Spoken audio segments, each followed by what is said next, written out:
All right, and we are back, everybody. Welcome to This Pink Cloud. We are a show on recovery and multiple pathways to it. Also mental health, all that good stuff. I am DJ Kelly Reverb. Thank you, Chad, for the flatulence of approval, I'm assuming. Is it flatulence? Is there any other flatulence than flatulence of approval? I think there's different types of flatulence. You're off to a good start. Anyway, be sure and hit sub, like, share. Hey, be sure and sub to the show if you can. Just like Chad subs to Liquid Tide, everybody. Yeah. Anyway, ladies and gentlemen, Chad Lamons. Hey man, good to be here. My name is Kelly Reverb, and my name's Kelly Reverb. I've been doing this. Oh no, I just made a dooter in my pants. Chad, can you come clean it up? That's right, dude. Let me go get the diaper bag. That's right. Jesus Christ, My man. name's Chittlemans, and I subscribe to Pink Cloud and Liquid Tide. Good for you, buddy. Good for you. Anyway, always a pleasure to have this young lady in. She classes up the show, and she is wearing a lovely pleather ensemble That's right. today. It is pleather. I love it. Hope influencer, everybody. Soraya Nicole. Hello. How are you? I'm great. You How good? are you doing? Now I'm like, I never realized I couldn't really see you I because know, there's all the these cameras. cameras in the way. Yeah. I see your left eye, though. Yeah, right. I can see your cleavage and your left eyeball. That's hard to and miss, that's though. okay. Let's be honest, That's y'all. Okay. Them work with leche the bags. Pew, pew, pew, pew, pew, pew, pew. No, it's like the Theo Vaughn. Oh, them leche bags. I tell you what, Moving man. on. Hey, man, if you had a newborn child, Oh my they would not go God. starving. This is going really Yeah, far. right. This is good. This is good. We're getting Everything's it out fine, there. everything's We're fine. processing. Anyway. Jesus Christ, dude. Now that we've totally gone off the rails. Yes. Anyway, speaking of rails. Oh, Oh, boy. Yeah, right. I am excited to have this guy on the show. He does really, really good things with Chef, and that's singular, Chef to the Shelters. Ladies and gentlemen, Mr. Mike McCoy. How are you, bud? I think I'm good. All right. I think I'm good. I don't know what I walked into. You know what? I got the parking meter app on Yeah. and got down here, and I was like, well, I need the parking garage at $30 because I have the cooler of Dr. Pepper creme brulee iced down in the back of my car. Oh. And Right. so I was like, well, why did I spend 12 minutes installing the app? But Right. Well, people, That's all right. hit the donate button on the website Yes. to reimburse him for that $30, please. Yes. No. It's okay.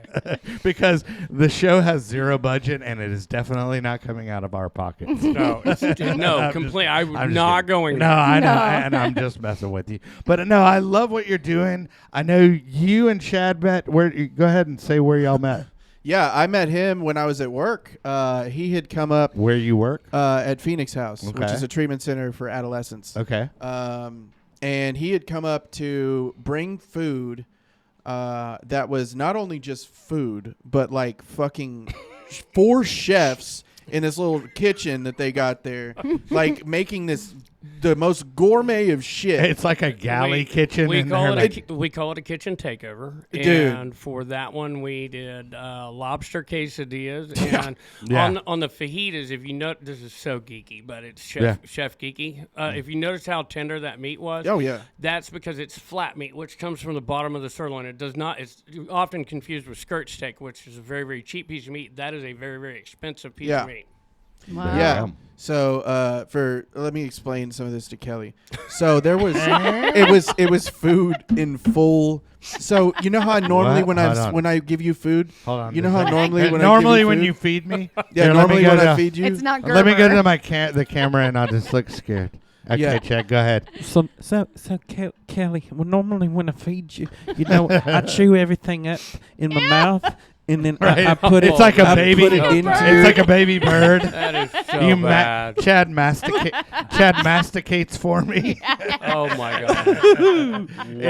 Anyway, But so, okay, so y'all met at basically where you work, and you provide really high quality meals for shelters, Insanely high quality. and for well, you can tell me about where you render your services, so to speak. So currently we are up to 34 sober shelters, and that's sober detox and sober transition shelters. And then Lake Phoenix House, Texas is a treatment center for adolescents. Right. So we have 34 of those. It's 1,255 men, women, and adolescents in early sobriety. Do you do like 24-hour club and Yes, 24-hour Club, Maggie's House, Freeman House has 18 homes. Cool. And then blah, blah, do blah. y'all do this on a monthly basis? Like how many houses are you hitting a month? All of them every month. So normally we have one day that so we have a commercial kitchen that we lease up in Fairview, which is Station 75. But everything like this coming weekend, all the food for all 1,255 will go out of the kitchen in a 1-hour window. And it's funny how that started because what I have found with people like me in sobriety, if you give them all day to do something, it might not ever happen. Right. And then one year I just, or one event, I just gave an hour window, and it's like the most unbelievable organized chaos you've ever seen in your life. 'Cause Right. My team, we have speed racks, and so they're labeled, and so somebody pulls up to the back kitchen door, and out it goes. I got It's people like loading the it's car. like a bank job. It is, and Yeah. it just goes like that, Right. and it is fantastic. That's cool, man. Well, we'll get into that more, Okay. but let's talk about, because you had a storied past. I mean, you've hobnobbed with some famous people. You've done some, you've worked for famous sports organizations, professional organizations, and all that. But let's hear a little bit of the backstory that brought you to where you are today. And by the end of the show, I'm also going to look up the definition for hobnobbed and see if he used that word correctly. Hobnobbed Wait, is a isn't that a whiskey it's a- now? Knob Hill? Knob Hill, Knob Creek. No, yeah. hobnobbed is from the 1920s. No, the hobgoblins at Yeah. McDonald's. Right? There's a story about that, too. You've never heard the term hobnob. I've never heard it used like that. Really? Yeah, I think no. that's the only way you can use it. Yeah. Really? You're thinking, no, Chad. Don't you're- make me. Hold on. Hey, don't you guys fucking make me the stupid one here, No, man. hold on. You're thinking slob knob. Oh, Chad. no. Oh, wow. Dude, how does that get more laughs? Man, fucking Jesus Christ. Anyway. So I was born in Kansas, but we moved here. My parents moved me here when I was about 5. So Dallas was really kind of like where I grew up. Okay. High school here, took off to college, and the one thing about high school, I don't like to talk a lot about the drunk-a-log because we always, Right. everybody has. But it. you had some good ones, though. That's some crazy. Yeah. So I think from the very first time I ever took a sip of alcohol, and back then it wasn't even Strawberry Hill yet. It was Tickle Pink Oh, there from you Boone's go. Farm. Right. And then they had a PC crowd, and they needed to change it to Strawberry Hill. True Right. story. But I mean, Why was Tickle Pink No. Oh, we're going downstairs? Next segment. Are We're we going ta- to the next Are segment. we talking? Was Tickle Pink really supposed to be for You can Google it. okay? That sounds pretty But- similar to some of the maneuvers that I've been using in my recent days in life. Oh my Tickle god. the Pink. Okay. All right. So- I never even thought that whenever Yeah. I heard. That's Tickle how Pink. old I am. That's because Yeah. you've been That's too right. busy playing Dinkler with your Henley Wrinkler. You've been waiting to use that one, Jen. That's a good Oh one. my Hell god. yeah, I have, dude. All right. I said that. I started laughing when I thought of that in the bathroom. Oh no. Oh no. Anyway. So after high school, took off to the University of Arkansas, and when I was a fifth-year sophomore, yes, that's fifth-year sophomore. Right. Distinguished. I decided I needed a break because I was burnt out. I'm not certain exactly burnt out on what, so I took off to Vail, Colorado for a year. Okay. Which was unbelievably cool. And I worked night audit, so I skied every single day Oh, when wow. I was there. Except I missed 3 days of that season in, I think it was 86, because I got hit in the back with a lawn chair after the Wang Chung concert in a blizzard. But Okay. that's a whole nother That's story. kinda sweet, The dude. setup Like- of that. First off, you saw Wang Chung That's badass. Right. Yeah, because When, they were a when thing. it was happening. And, Wayne yeah, Chung. and if they don't know who Wang Chung is, it's the song. Everybody get down and tonight. well, and then they had like their stuff in like Breakfast Club and stuff like that. So it's 80s music, kids. Right. Yeah. 80s. Right. Yeah. And these people weren't even born. Right. then. I was. I'm 1980 right here. Are you really? Give me Yeah. some. Right Yeah. on. I love that. Yep. That was a good year, too. I was born in I don't look it. 1989. I don't look it.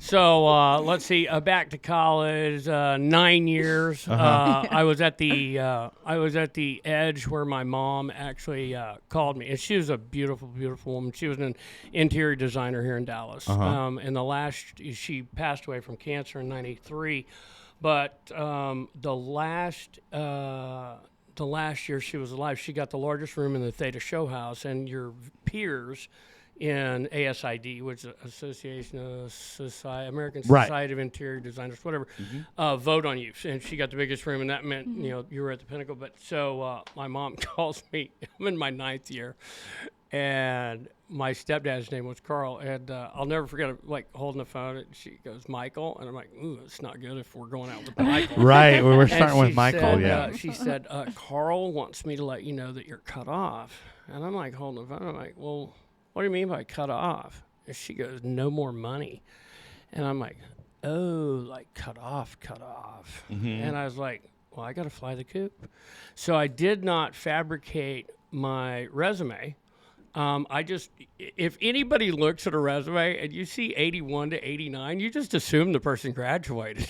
Right. Yeah. So I didn't need to lie. It's like, Sure. hey, I'm college of communication. That's Right. what I was, Yeah, right? you did. Even though it was for 9 years. Right. There's no big deal. And so I jumped into the hotel business. And my first stint was in Lake Tahoe, Nevada, up on Incline Village. Beautiful, beautiful North Shore. And I'm drinking like a fish, but You're in hospitality. Man. Yeah, It's part of the job. That's part of the landscape. That's going to be part of the business development conversation that comes up because right. that's the excuse that became like forever for right. me. Anyway, I saw that during the winter, I saw the salespeople coming out with their skis and going out, and then during the summer, they're going out with their golf bags. I'm like, I am on the wrong side of this desk. Yeah.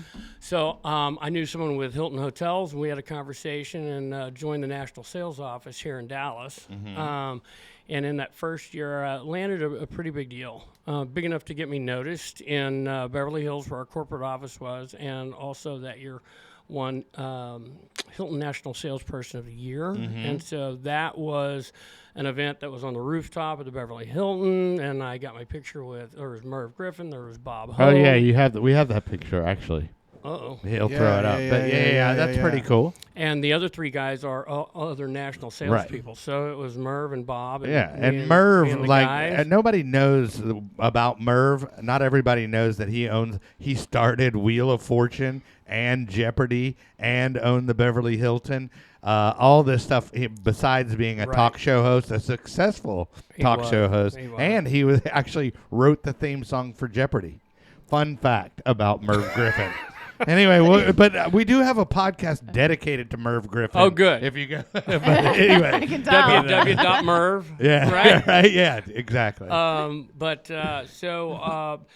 I went out. So I'd been in the national sales office a little bit over a year, and then they wanted me to go to Beverly Hills, but it wasn't in the national sales office. They wanted me at the Beverly Hilton. Well, I lived in the Beverly Hilton for 11 months. Yeah, not as bad. Part of my deal. Not a bad gig. I was extremely young, right? Yeah, sure. And at one point, my next door neighbor was Rodney Dangerfield. Oh, nice. Wow. Hey, we were just And talking about that. He is. Hey. I mean, he Hey, was. Mike, how are you? Oh, he'd get like I'm in my suit and tie going down to go to the office in the Beverly, and he's in the elevator in his robe going to Mr. E's for breakfast, and I'm like, I doubt the cat's wearing anything. No, and I've heard like other podcasts and other comedians talk about him and about the open robe policy with Rodney. Right.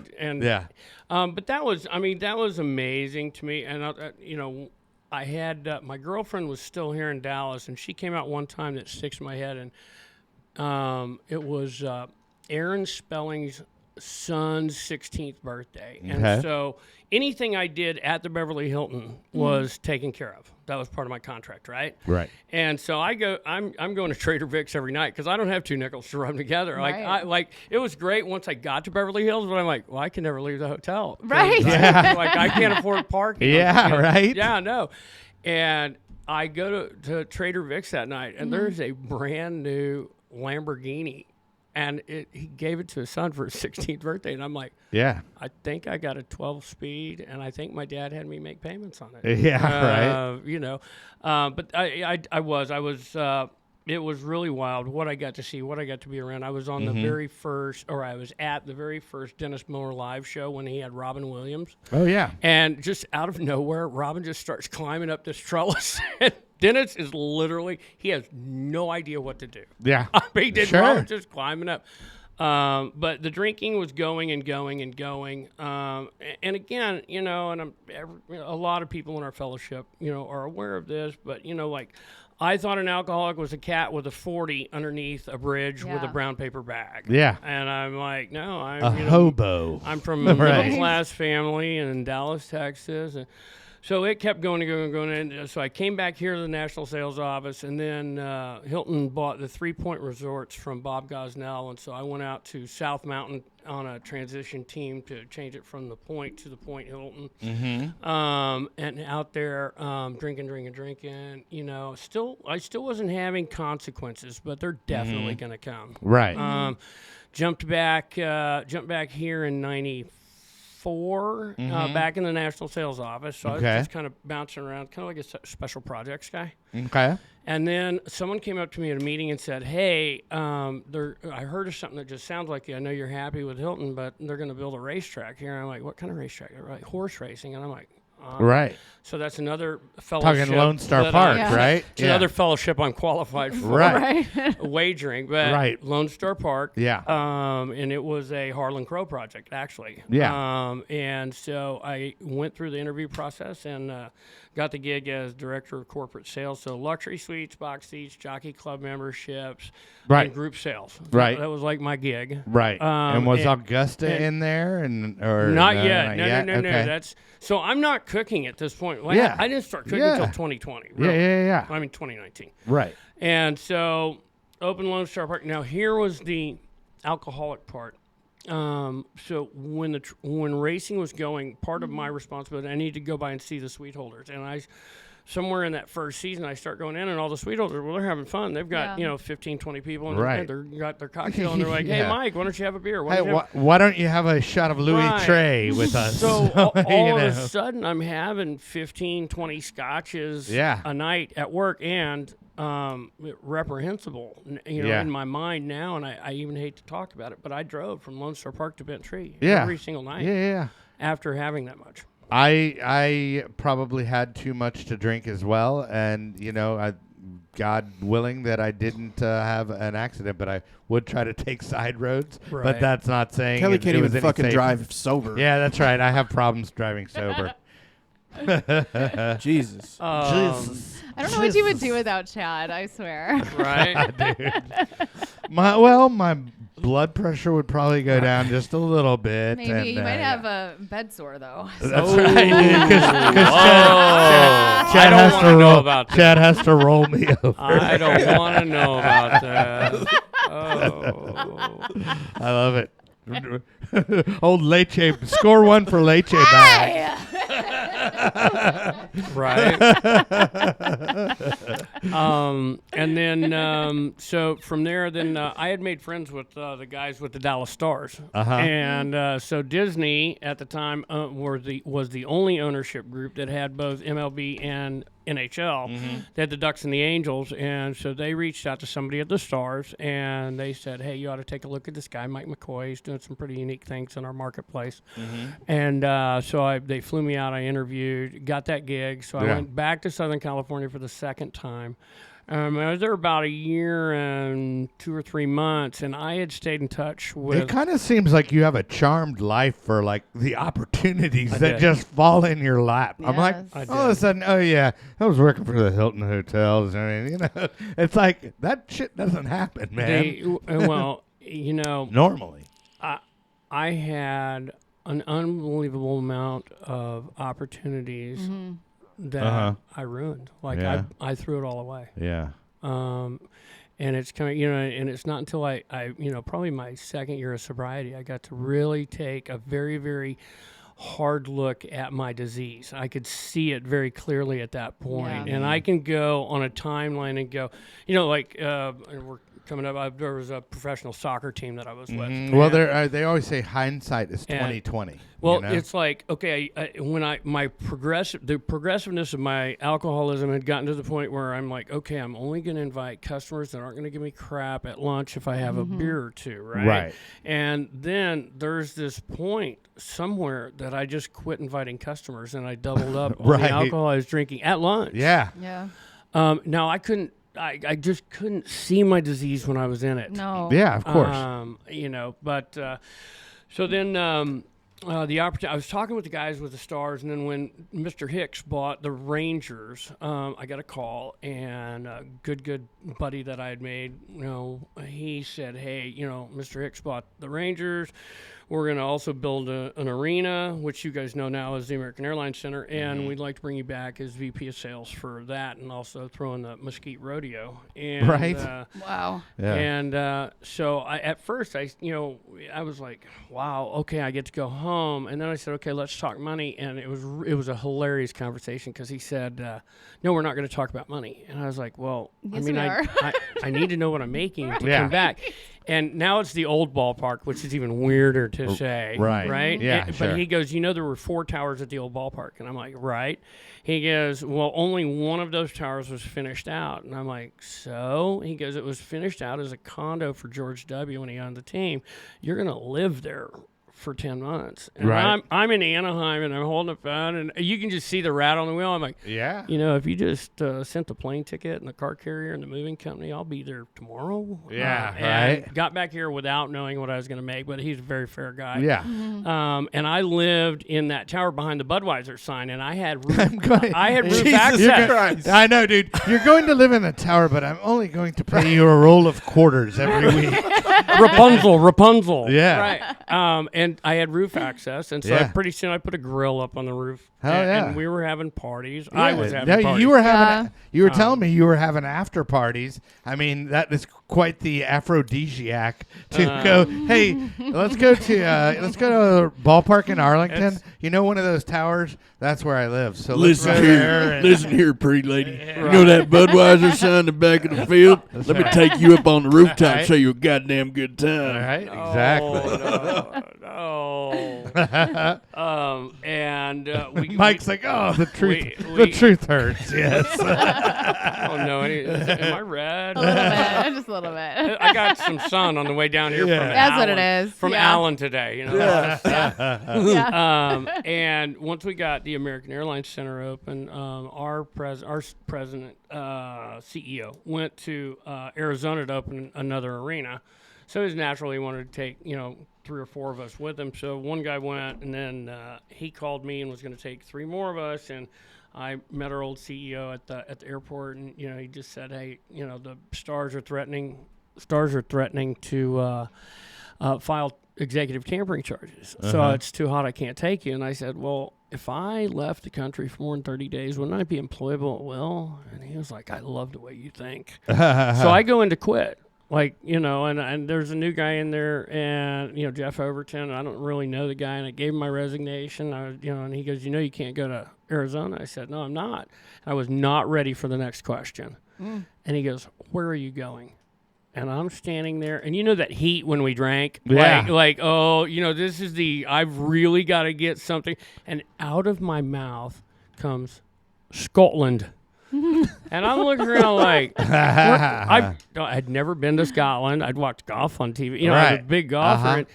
And I'm like, so I go downstairs. I call a family member, and I was like, "Hey, just to let you know, because I moved around a lot. I go, just to let you know, I got to move again." And she's like, "Oh, okay, that's great. When are you moving?" No, she goes, "Where are you moving?" And I said, "Scotland." She goes, "We're going to come back to that." And she said, "When are you moving?" And I said, "Friday."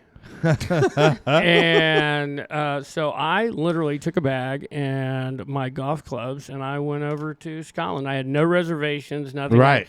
I got a car and played golf every day for 32 days. Well, that's actually where golf was invented, correct? That's my understanding. Yeah, that's what I hear. Anyway, fun fact. There's a lot Fun of fact, facts but- in this episode. Yeah, you're just so you were just so knowledgeable. I took my Jeez. I took my What was it? I took my ginkgo biloba Did you? today. I'm Is it, learning so well, many wait, things. is that thing, like somebody said, I'm certain it's not true. It said, gentlemen only, ladies forbidden, golf. That was the acronym for The that. And acronym I'm for like, that, no, right. I don't think that's really true.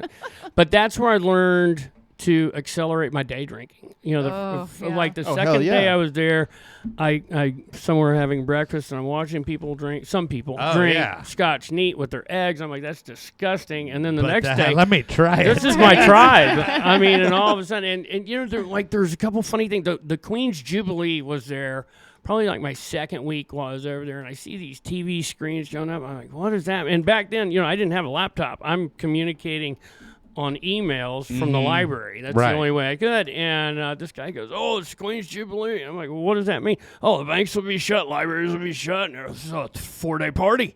And I'm like, oh, okay, that's all right. So I just told my friends, I'm like, I'm not going to be able to talk to you for a few days, you know. Right. Killer party all around the whole country. I do that. So it's probably another week and a half, 2 weeks later. I see these screens. I'm over by Dornick now, you know, and I see these.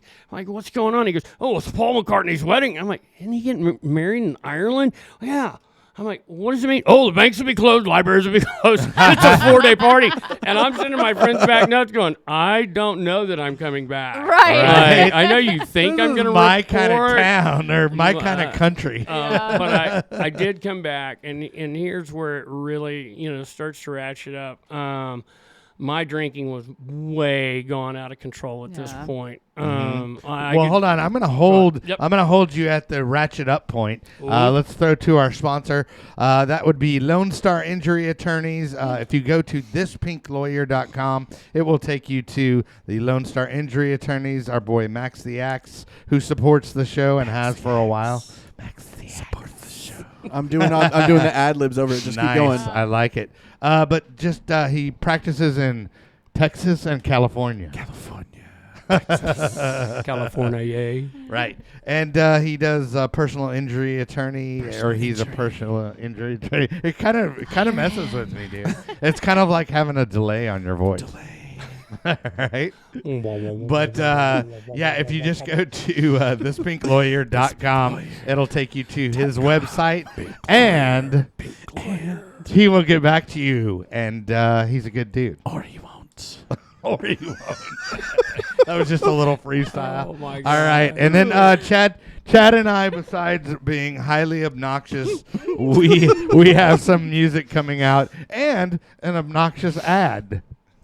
I just want to say, this is a public service announcement from people like me, which is just me because I'm me. This ad took a lot, and it's just real brutally honest, and we put our heart and souls into this thing. So I'd appreciate it if you guys could like and subscribe our stuff. This Pink Cloud and the Instagram stuff too. But here it is. Here's the clip. Hey guys, Kelly Reverb here. Yo, what up, gang? Super excited to announce the relaunch of Lone Star Records. We're starting off with the re-release of this classic track, Fine ladies only. remastered by this guy. Then we have a remix by my good buddy, legendary DJ Donald Glaude.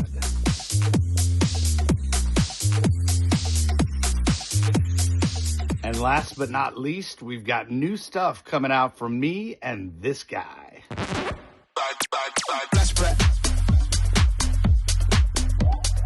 Yo, what up, gang? So be sure and follow us on all major streaming platforms, including Beatport. How is that?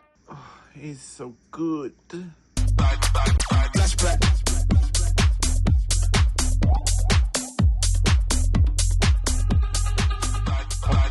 All right. Oh, he's so good. All right, so that's our music. That's what we do when we're not being obnoxious and talking about recovery here. Anyway, so back to your story, Mike. Who, me? Yeah. Hey, babe. Who, me? Oh, you just did the Beetlejuice. Who, me? Is this my entrance exam to Huntsville? I mean, I always wondered, is this a written test? Yeah. Right. It's a urine test Right. and a, but. So But no, so yeah, your drinking was escalating and going off the it was. in a bad way. Yeah, in a bad way. And here's where it really took its really super progressive turn for the worse for sure. In 2004, the NHL had a lockout, and one of our suite holders was in commercial real estate, and he was the CEO of the company, and came to me and said, "I'd like you to be my VP of business development." Right. And I was like, "I don't know anything about real estate." He goes, "I've watched you for 2 years in the market here, and the way you connect with people, your networking." He goes, I need you on my team. And so I said yes, and I didn't know what I was saying yes to. And again, I'm as far from this cat today as I could possibly be. It was a crap ton of money. Also, with it came a country club membership to the Arizona Country Club. I was expected to take clients golfing 4 or 5 days a week. Tough gig. Came with an unlimited expense account. And when I mean unlimited, I mean unlimited. Right. And so for the course of really up until 2011, from that point to 2011, 7 World Series, both cities, 4 Super Bowls, 2 Kentucky Derbies, was in the winner's circle for one of them. PGA Open Championship, Whistling Straits was another one. And then a Ryder Cup in Ireland, the Open Championship in Scotland at St. Andrews. 8 I went to the Masters 8 times with clients, and at the Masters, it's so unbelievably humbling to be there working now. But I was the guy for all 8 of those years that. Let me see how many of the plastic cups. I was the guy. I was the drunk walking out with going. Okay, well, dude, you had like this. I mean, that's like amazing. All the events and this life of privilege that you got to enjoy, and while making a shit ton of money. I mean, it was a insane opportunity. And I mean, that's intoxicating in its own way, because then you're just like, oh, you don't have to think about hustling and everything like that, because the money's laid out for you. So, hey, I'm successful. I'm doing this. I'm good. I remember being at one of Emeril Lagasse's restaurants, and I had 7 clients with me. It was on a master's trip. And that was like the double Diablo day. We went to a master's practice round on Monday morning, and we got back to Atlanta that night for the Final Four. It was Ohio State and Florida. That was 2007, if I'm right. Right. And 2006 or 2007. And we went to one of Emerald's restaurants, and the bill was about $3-4 grand, right? Yeah, sure. And so I'm kind of sitting there in my head. I knew I wouldn't get in trouble, but I would have to talk about, the overall expense of all this, this trip, because we had a private jet take us there. Oh, yeah. Of course. And another one of my clients at dinner, when the bill came, he goes, "Let's play credit card roulette." And I'm going, well, I just went from 1 to 1 to 1 to 7. This is looking better. Right. 7 to 1 is that you say. So, and the guy to the left of me, he had been ordering bottles of 𝐇𝐎𝐏𝐿, like they were, 3-ounce water cups, right? And 𝐇𝐎𝐏𝐿 at the time was a couple $100 a bottle. Right. And the waiter's standing here. This guy's to my left. We're at the table, and the waiter, the first card he pulls out was mine. So that means I didn't have to pay, right? And I don't look at him. I look to the waiter. I go, "I'll have a Macallan 25 neat." Yeah, right. And I know the $150 drink I'm not going to have to pay for. a Louis the Tray, and yeah. And then I had back problems, and so I had back surgery I had double fusion. From too many golf swings, probably. No, it was actually the wreck the night before I went to Anaheim. Or was it getting hit? I think it all stemmed from the Wang Chung concert. Well, that was probably the beginning. No, everybody had too much fun that night. Everybody have. The night before I went to Anaheim, I spun out on the tollway drunk, and I had a GT, a Mustang GT, and it Right. hit the middle wall going 70 miles an hour backwards. Ah. And I cracked some ribs, and I Gotcha. think that probably. There we but, go. yeah. But anyway, I have a funny story about that same thing. I'll tell you later. Are you gonna pass me a note? yeah. The football note. Yeah, there you go. And so I had back surgery, and when I get to tell my story, you don't give an alcoholic like me a pain doctor. They gave me morphine in the hospital, and this is when it just got horrible.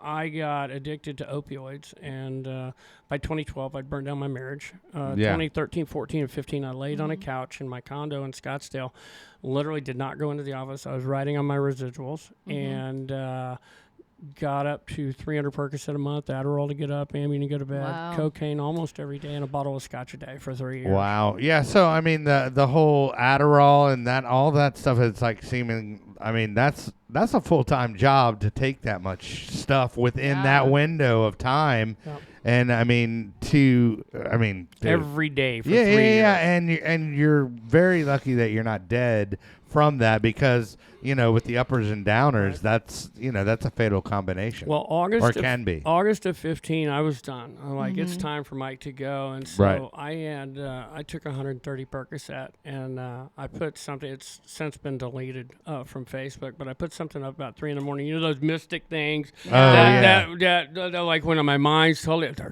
they're gonna figure it out. It's gonna be cryptic. Right. It's gonna be cryptic and heavy, Well, and they're gonna be evidently it wish that they wasn't were that cryptic, because one of my friends who's not like, what the fuck are not you in our posting, social- dude? Well, he had my address. Yeah. And so he called 911, and they kicked in my door, and they took me to the emergency room, and I did not know what Narcan was. Yeah. And I remember very vividly, I can see it like right now, like I came to, and I'm on the gurney, and my arms are strapped down. I'm restrained for sure. Yeah.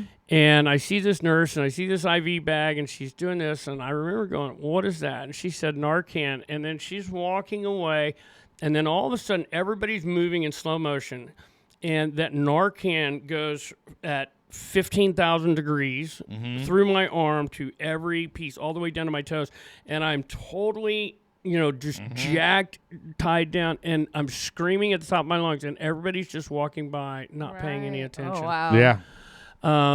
But that wasn't enough. That wasn't enough to stop me. Right. I got out of there. I went to the, we call it the Grippy Sock place. I went to the Grippy Sock place for 7 days, talked my way out of there. You got it now. I got it. Took me a second. I was like, oh, okay, cool. Where they give you the cool jackets sometimes. Yeah. Right? The backwards jackets. I love that spot. And I just went right back to doing what I was doing. I was so miserable. I did not think, when I attempted suicide, I did not think I had anything in life that I could offer another human being. But here comes the neat stuff. Right.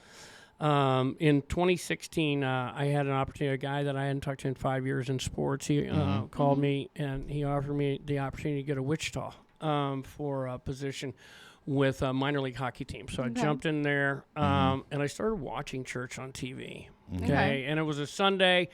Normally I got my drink on by 8 because I've been on the West Coast for 16 years, and sports comes on at 10. So at 8, I'm primed. I'm ready to go because I got to get ready, right? Tailgate. And tailgate in my house. Yeah, of course. And Tailgate for not leaving. So now I'm in Wichita, Central Standard Time Zone, and I'm going through the channel guide. It's 10:55 a.m. on a random Sunday after I moved there, and I'm like, what do you people do prior to noon? Right. And I see on there First United Methodist Church of Wichita, and I had a Dos Equis in this hand, I had the channel changer in this hand, and I remember in my head, I'm like, I grew up in a Methodist church. I don't have anything else to do. It couldn't hurt. And so then I started watching church on TV. I quit drinking probably the third Sunday. Quit drinking on Sunday for an hour. Right. Okay. Okay. That was as far as I was going to go. And then I had an opportunity to go back to Phoenix. Now it's with the soccer team. We're going to open another pop-up stadium. And I go back there, and I'm invited to go to church by a friend of a dear friend here. Right. And it's a church called Highlands. That's where the miracle happened. And it's January of 17. And I don't remember what the sermon was that day when I went to church. And, of course,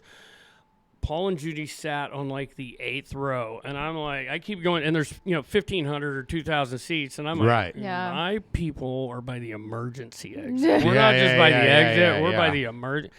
And I don't remember what the sermon was that day, but when the worship band came up afterwards, they played Amazing Grace. Mm-hmm. And I had 30 plus years of tears coming down my face. And I looked at Paul and I said, do they play this every week? And he just smiled with his trademark smile, and he shook his head no. And I think that day I knew I was home. Yeah. I wasn't done yet, though. Right. I still had a lot of destruction I needed to do. The drugs were gone, but the alcohol is just still ramping up. And so when we get to 2018, I decided I wanted to get baptized. And I decided to get baptized on Easter Sunday. That year it was April 1st. And now some of my friends say only McCoy can get baptized on April Fool's Day. All right. And I'm good with that. Yeah. But I did. It was Easter Sunday, April 1st. Nothing out of the ordinary happened. I did get wet. No, don't say any. Right. Stop. No, Stop. I'm not going there, Chad. That's you. The Pickland. No. Tank the pink tickler. no, tickle pink, right? No. So 7 days later. So We're talking about Jesus here, right. Chad.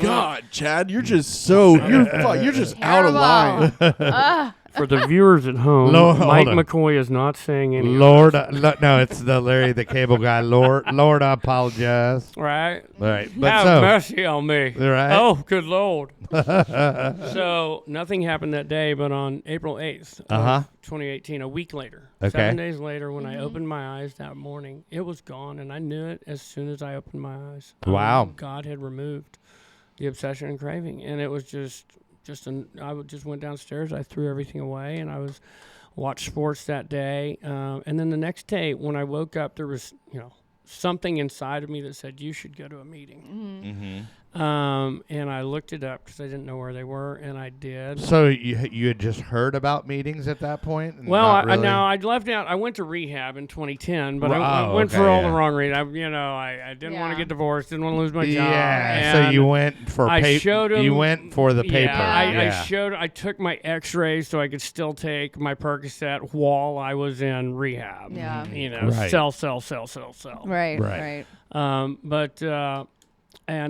So then about 2 months into sobriety, I called my sponsor and I said, hey, this rigorous and thorough honesty, it's great for everybody else, but I'm going to lose my place. Right. Yeah. And he goes, Mike, just keep doing the next right thing. And I hung up and I was like, okay. And so on Father's Day, which was June 17th that year, I became homeless. Wow. And when I was married, at one point we had 4 houses. I went through 4 Porsches. I flew private, and we did summers in Carmel. Right. That's how gross I was. Right. Yeah. Because I was not doing anything for any other human being on the planet. Right. Yeah. Other than myself. Right. So now I'm living in my car for 10 months. And I don't know, you might think that would have been like, I'm sober, but I'm living in my car. And what I say is, like we do a hard reset on our phones, factory settings. That's what God did to me. He just said, you know what, Mike? You need to see the world from a different point of view. And at about the most impactful point was on, I was about 8 months sober, and I was living in a vacant house in Wichita. I'd popped around for a few different states. I got this unbelievable group of biker guys that were my friends. And they wouldn't give me any money, but they would let me work. And so little, soft-skinned Mike, all of a sudden I'm tearing apart decks, I'm building decks, helping.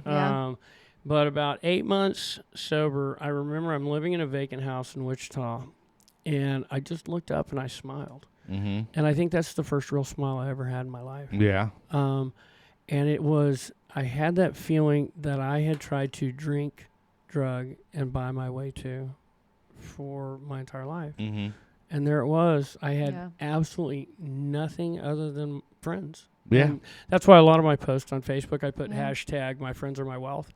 Yeah. Because and I'll always put it up there because that's what God taught me. So then he got, God got super duper busy with me. You want me to keep going? Yeah, of course. You look like you're getting ready to shoot me out of the ejection seat or something. No, not at all. No. We're good. We've got about another 15 minutes. We've got an hour and 15 minutes? No. Yeah, we've got at least, we've got 3 hours. Hello and welcome to the Midnight Show. Red light special. Welcome to part 12 of Mike McCoy. We are now in the Amsterdam red light district with Mike McCoy. Right. No, because I definitely want to get to the organization and what you have going on. I can get there pretty quick. Okay, cool. Yeah. So at 11 months sober, kind of like God had done, before, just put something on my heart that I'm supposed to be back in Dallas. I talked to my sponsor, and he wasn't from here, and he gave me a couple of names at a certain group in Dallas, and he said, that'll get you started. And I didn't have any money. I was living in my car, so I detailed 6 cars for $50 a car to get back here. Okay. And a friend of mine from high school, he had talked to his mom in our old neighborhood, and she said I could stay in a room in her house till I got back on my feet. And I really thought that I would be back in sports, but this commercial real estate kept popping up, and so eventually on a Wednesday, I went for my 3rd interview with Capital Title here, and my president, he became my president, but he said the partners and I, we talked about it, and we'd like you to come on board as our vice president of business development. Same title I had with the title company in Arizona. Right. With it came the things that I'd had before, but I knew how to handle that at this point. But that's not the important part. Yeah. I said on that Wednesday, I said, when do you want me to start? And he said, Monday. And I left, and I held it together till I got down in my car because the date Monday was April 8th. No way. Wow, yeah. It was my 1-year sobriety birthday. That's awesome. 2nd year birthday sobriety, I was cooking as a way to give back to Dallas 24-Hour Club. Yeah. And that happened... it was like, I think, so that would have been 18, 19, 20, but Tim Grigsby down at the 24-Hour Club, he's the one that I called him up one day, and he didn't know me, I didn't, nor should he, right? And I didn't know him. Right. And I said, hey, Tim, somebody gave me your name, and I'd like to give back. I'd like to come down and cook Thanksgiving dinner for your residents. And if you know Tim, this is like, nuclear holocaust, his head's cut off. I mean, he is just the calmest cat on the planet. Yeah, for sure. And he's like, Mike, that's really nice of you, and we really appreciate the offer, but, the city of Dallas really comes out on Thanksgiving, and we're good. And I go, well, what about Wednesday? And there's this long pause. And I know Tim in his head, he's like, dude's going to ask me about Tuesday. Right. And so he goes, I guess you can do it. And I'm real happy to say today Tim is one of my very closest friends. And we talk at least once a day, if not twice. Right. So I said, great, how many people? He goes, 200. I said, not a problem. I hang up the phone. I go, you've never cooked for 200 people in your life. Right. Yeah, I'm like, where? And I pulled it off, and it wasn't anything sexy, I assure you, because I wasn't cooking, I've never cooked for people. You all of a sudden just had a calling for that. It kind of seems like it kind of came out of nowhere, it seems, Yeah, well, exactly. He's coming. I mean, my whole story is just so beautiful about spirituality and God. Yeah. Because he now has me, and I'm safe, and I'm doing things that probably a lot of other people on the planet do and have done, but this is all new territory to me. Yeah. And just like an alcoholic, I need to do more of it than everybody. I'm like, we gotta go. We need our fix. So I remember Lisa Cronky. I knew Lisa back when we opened Lone Star Park. Her husband handled our account for the Richards Group. So I saw Lisa, and I knew her affiliation with Maggie's house. So I called when they were still at their old location. I think it's Rosebud.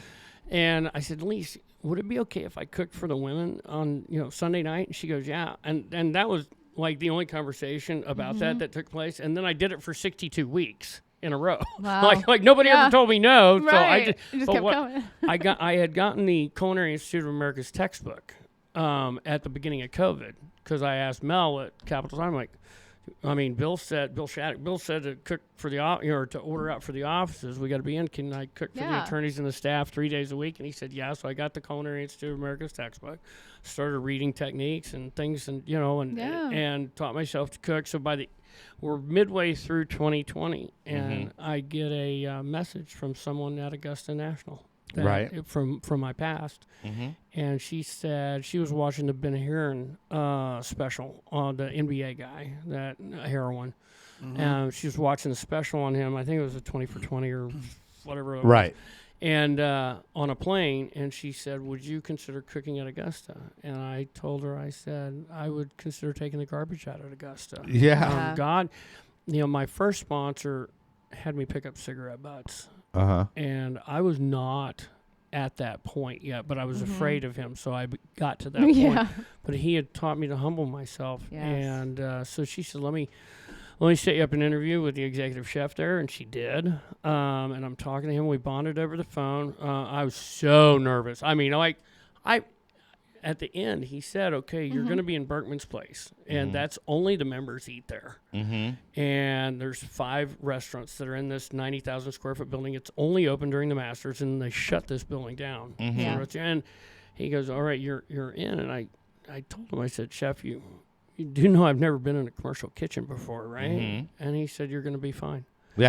And so I'm going to get to the other part of the master story very quickly. So my 3rd year sobriety birthday was opening round at Augusta, and I was on staff in Berkman's place, in the kitchen, and just, I mean, it's like, how did this happen? Yeah, there's a lot of that going on. And so at this point, I'm probably up to about 20 sober shelters that I'm cooking for, and I've been juggling.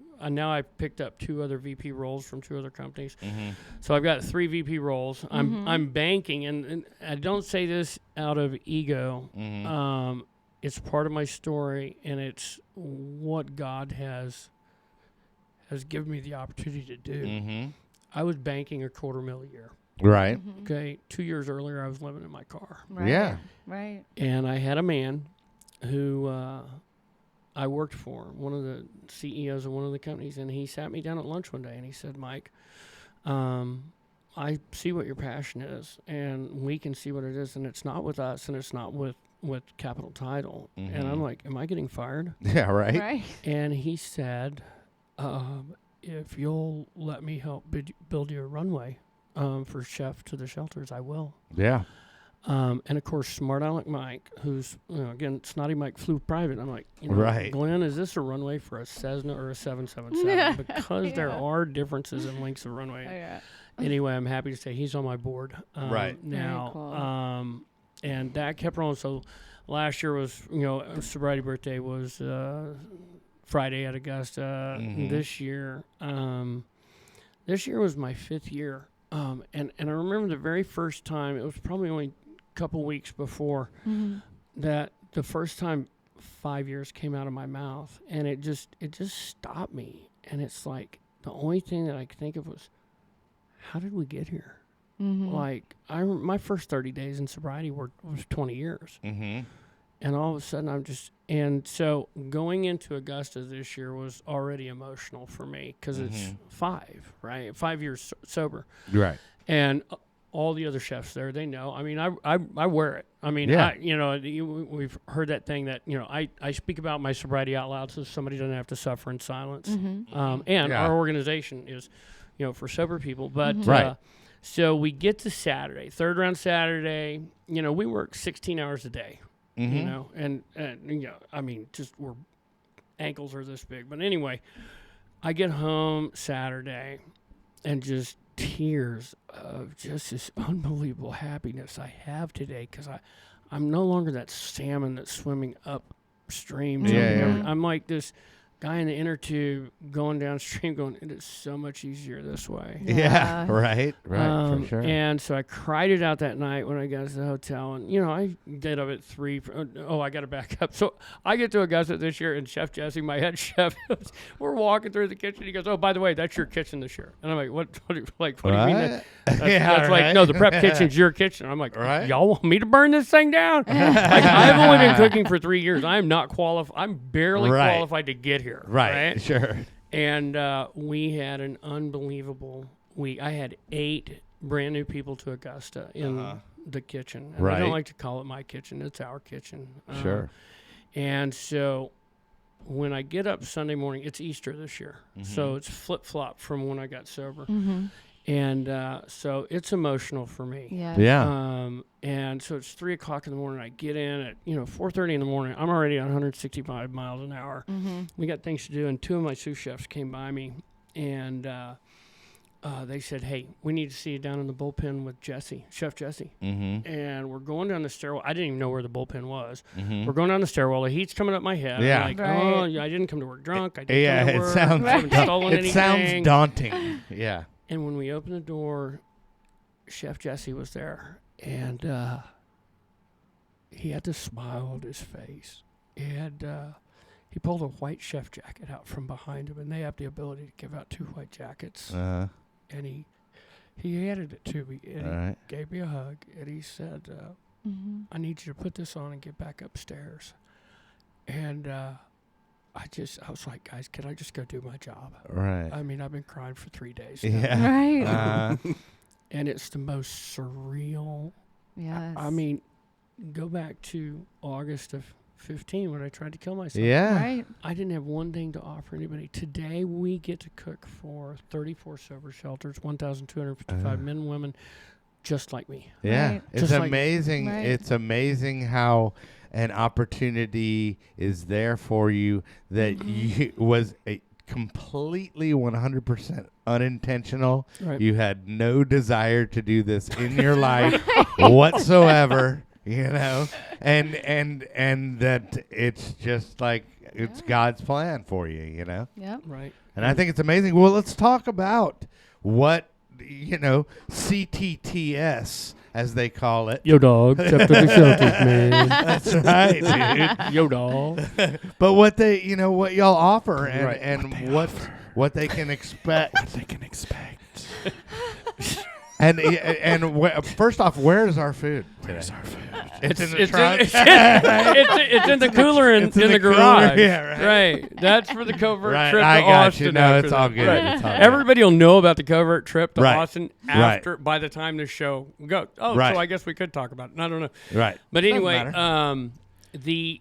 what happened, in the very beginning of this, so when I was living in my car, I didn't have a safe place to go on the Right. holidays. Now, I had gone to meetings for the first 2 months of my sobriety.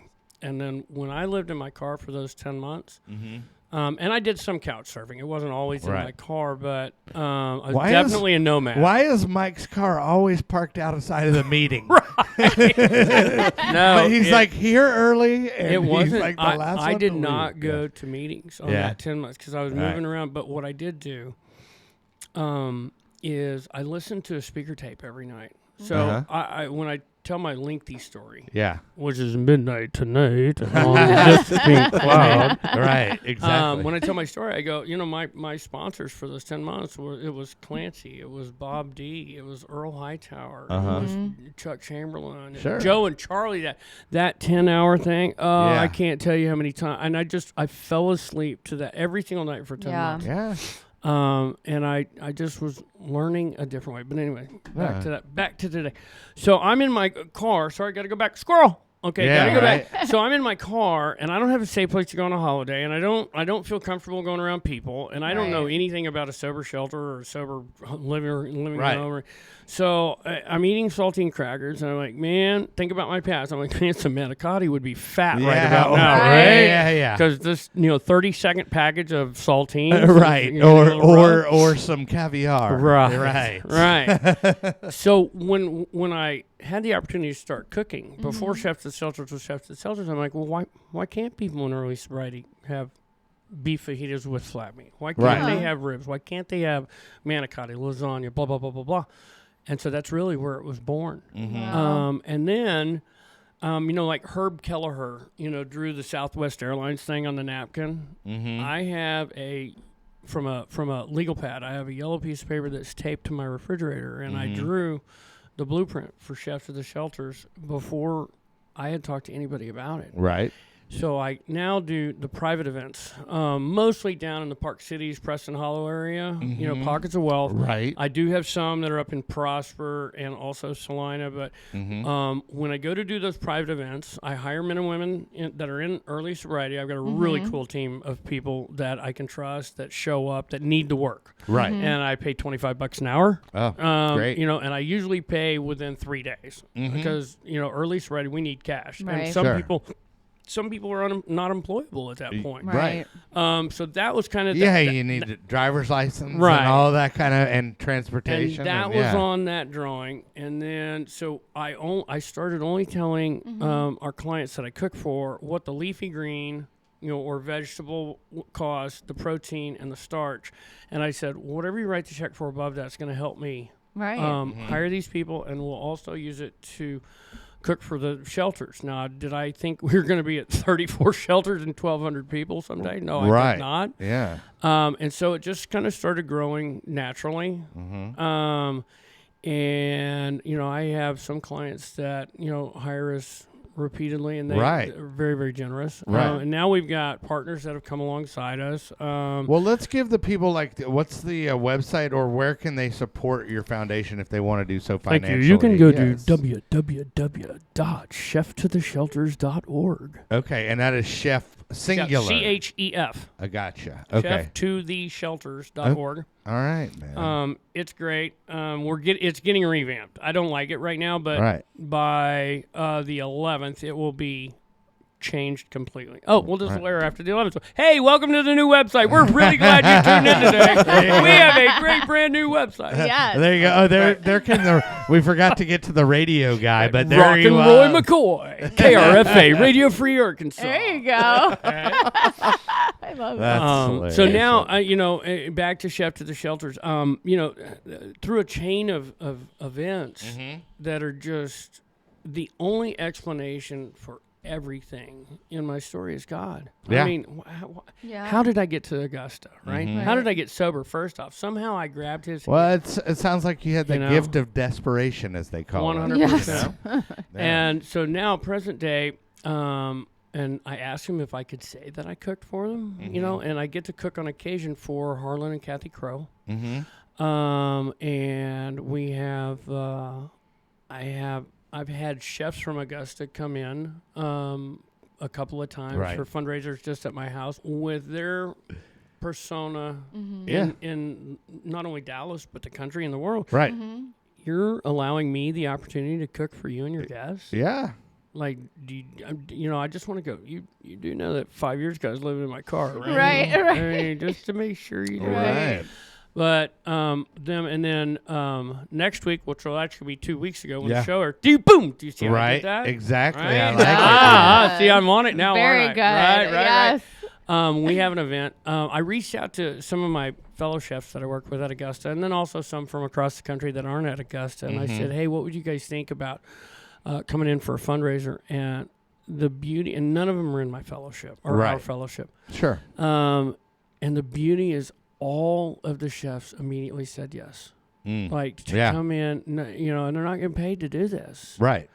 And there's some that I just can't even tell you. I think that overall, when people can get involved, but into an organization like yours, I think people are behind it, and all you got to do is ask, so they know. So I went to, it was probably about 5 weeks ago when all this kind of started happening, and I went to Samir at Nick and Sam's, and I said, Chef, if you were me, he's like a mentor, right? And I said, if you were me and you had these guys coming in to cook for Harlan and Kathy's, what would you do as a fundraiser, the night before? Yeah. And then Samir did what Samir does. He's like, we're going to use the back room. It holds 70. We're going to do it for 50. I'm going to get the vendors to donate the ingredients, the goods, right? Yeah. And I'm going to get one of his liquor vendors to donate the alcohol because they're not alcoholics, right? Right. And then he's going to talk to some other people that he runs around with that may or may not be there. And then we said it'd be $1,000 a person for 50 people. And I didn't even have a chance to put it up on social media or advertise it anywhere. Those 50 seats were gone. Wow, And, that's incredible. cool, man. Amazing how that works. But anything else? No, it's all good. No, but wait, yeah, because I want to say that yeah. I think one of the really, really important things about this center. Okay, great, it's raising money for us, and we have an operation budget that we need to meet. But I reached out to Chad this week, and I am very fortunate that I get to stay grounded on, I say ground level with sobriety and with recovery, with all the recovery places that we do. Frontline, man. I wanted some of the other frontline people that I've met, Chad and some other people, and I want to have 2 of them at each one of these tables. Right. On the night of the 11th, and I want them to be able to talk about the recovery community because it's such a keep it beautiful real, yeah. freaking community. Yep. Yeah. And so that's going to happen. Cool. Yeah. I love Yes, that. I'm I love super that. excited for it. Okay, And- wait. I'm going to give you one last thing. Yeah. How does NASA organize a party? They plan it.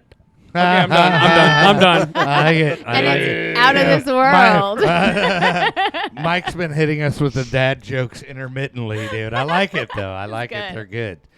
Anyway, dude, well, thanks for coming on the show, dude, and I wish the best of luck. I think this thing, is going to maybe like it's going to franchise and it's going to be worldwide. Who knows, man? I mean, who knows what has in store? Yeah, exactly, dude. I mean, all this stuff is just serendipitously happening to you, and we can all look at the common factor. Thanks for having me. Yeah. Absolutely, Thanks for man. coming on.